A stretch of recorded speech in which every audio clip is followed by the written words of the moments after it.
Hello everybody, this is Jeffrey GT7 and welcome to the episode. In today's episode, we're going to be covering the final swap build from update 1.70. It's going to be using the Toyota RAV4. Now this particular swap, I've heard both positive and negative feedbacks on this particular swap build. So we're going to be taking this particular swap out for a joyride at Tokyo Expressway 600. If you want to stay behind and see how all of it works together, you're more welcome to do so, which I really recommend doing that, so that way you won't miss any details on the build. And hopefully this will help you out to gain some credits back on both Tokyo Expressway 600 and Le Mans. So without any further ado, let's get started. In order to fund the Toyota RAV4, you can easily get this at Brand Central for a very affordable $33,000 credits. Very affordable. More like a beginner's car in my opinion, so that's why it's very, very cheap to collect. There's a stats right there if you want to take a look at it if you want, but we're going to be going to change this RAV4 into a monster of a beast for Tokyo Expressway. So after that, we're going to head to GT Auto, and we're going to go ahead and pick up the engine swap. As you can see, the price tag is, of course, 200,000 credits for this particular upgrade for this engine. And if you're curious, in order for you to buy an engine swap is to be collector level 50 in the game. And to check out your collector level, it's going to be that hot pink magenta number right on top screen. You can see mine is already capped out at level 70. And that's the way it is. Now, if you want to know what engine it is, and if you're not yet level 50, you can always go to your garage and see if you have it. So here is the engine right there, the Demon Challenger. I will recommend just go to your garage and check out your tuning parts, see if you do have that engine. If you do, just select it and say yes twice, and therefore you do that for a free redeem rather than just having to be level 50. Also to save you some credits too. But as you can see, the swap is going to pretty much change a lot in this Toyota RAV4. And surprisingly enough, even with the engine swap, we're still going to be below the 600-point cut line. So that means we have some room for improvements and to add some upgrades to this particular car and see what we can salvage from this car. After we get the engine swap, the next step I'm going to be doing here is going to, of course, add the wide body. And that's going to be covering everything from GT Auto for car customization. After that, we're going then to switch gears to our livery. Here's the livery that I'll be using for this episode. There's, of course, the hashtags on the top left of the corner, which you want to follow, pretty much search either for either GT Auto or Showcase, or you can do this too. If you guys like to follow me in the game, here are the instructions right here. Just go to Showcase, search my name up, click on a car with a livery, which is a custom style, which I do sometimes build. Click on my profile picture, click on the user page, and then finally click on the blue follow button. And just by doing that, you'll be able to follow me in the game. That way you have to go to my news feed for any liveries that will help you out.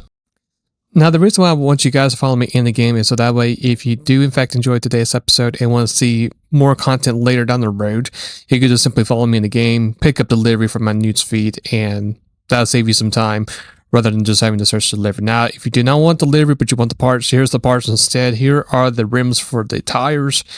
If you want to go ahead and just pause the episode and just copy all the parts, here's the front bumper type A. After you get that installed, the side of the car is going to be type B.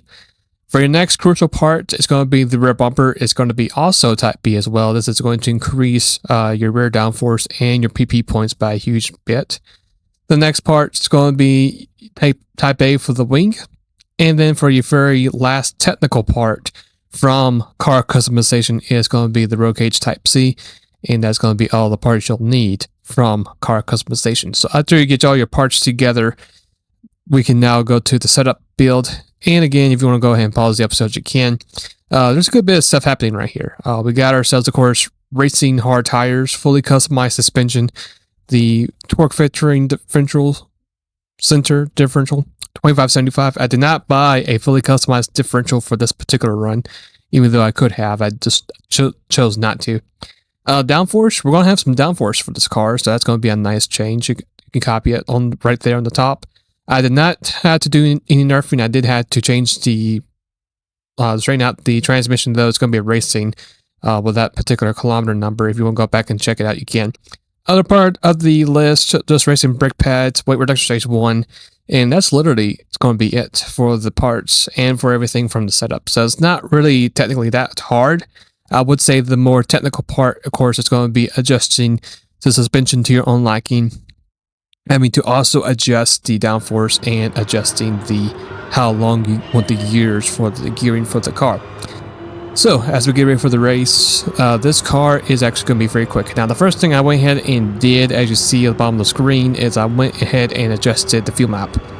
We moved to number 5 because I know for sure with this Demon Challenger engine, it's going to drink a lot of fuel. And that's the reason why I put it into a lean mix fuel mode. If I would have left it, let's say at 4 or 3 or even lower than that, the engine itself would just easily drink more fuel, but it would also give out more power as well. First turn, car felt great. Was able to keep it on the dry racing line, which is pretty crucial. And it actually felt pretty good for it to be an all-wheel drivetrain car. The car itself felt pretty decently smooth for it to be a car that you expect to see in like a hiking ad or something like that, adventure ad. It actually surprised me a little bit, which I really shouldn't be too surprised because this actually has that rally type of feel too. Just by the way it felt and how it handled some corners. So as you can see, we're P4, catching up to, of course, to the Ria Mia and the Supra, or we're trying to at least. We got that move on P3. And of course, we have the tire advantage over these guys. These guys are, of course, on sports. We're on racing, so of course, we're going to have that much better grip. We're going to go ahead and grab P2 right there, that easily. As we get ready to approach that last corner, this is going to be pretty much the most technical corner you have to pretty much worry about.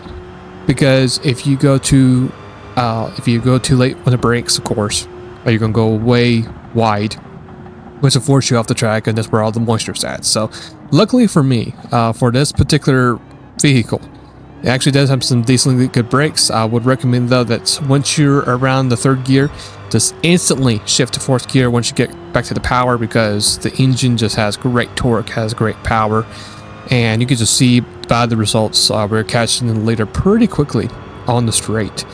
First lap is going to be overall a great lap for us. It's going to be in the 2:18s. So a very smooth, quick first lap for us.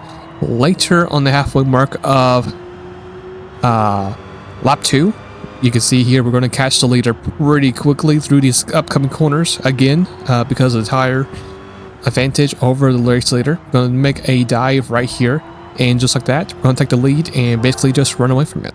Fast forward now to lap 7, and you can see this is the consequences of us racing on racing tires. The left front tire is on the verge of being cooked. And surprisingly, even though the left front tire was almost cooked, the car actually turned, which actually surprised me a little bit. But for this lap, we're going to come in pit road, get ourselves some fresh tires, and of course, refill the car with fuel.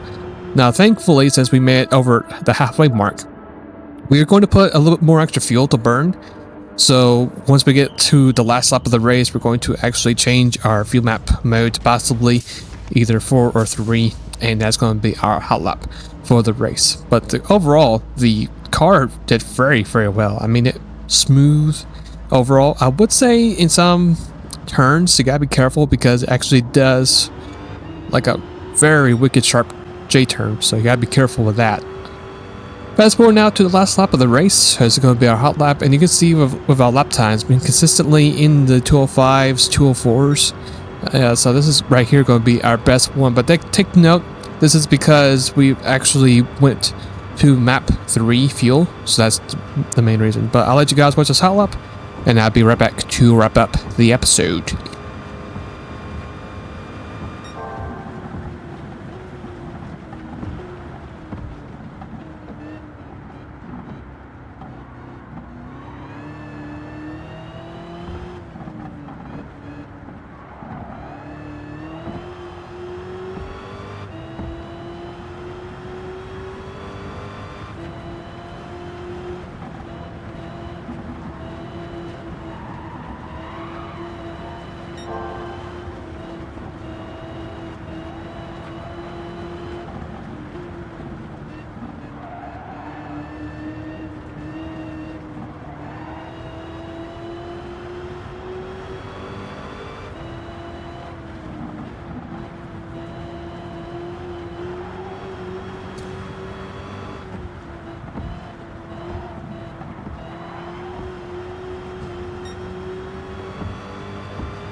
Alright, so as we finish up the rest of this lap, the car just did very, very well. We're going to hit a 2:03 for our fast lap, and we actually managed to finish the race at 25:40. So even though this car might not be as quick compared to the F1 East Base swap or the Honda Beat swap, still a very fun car to choose from.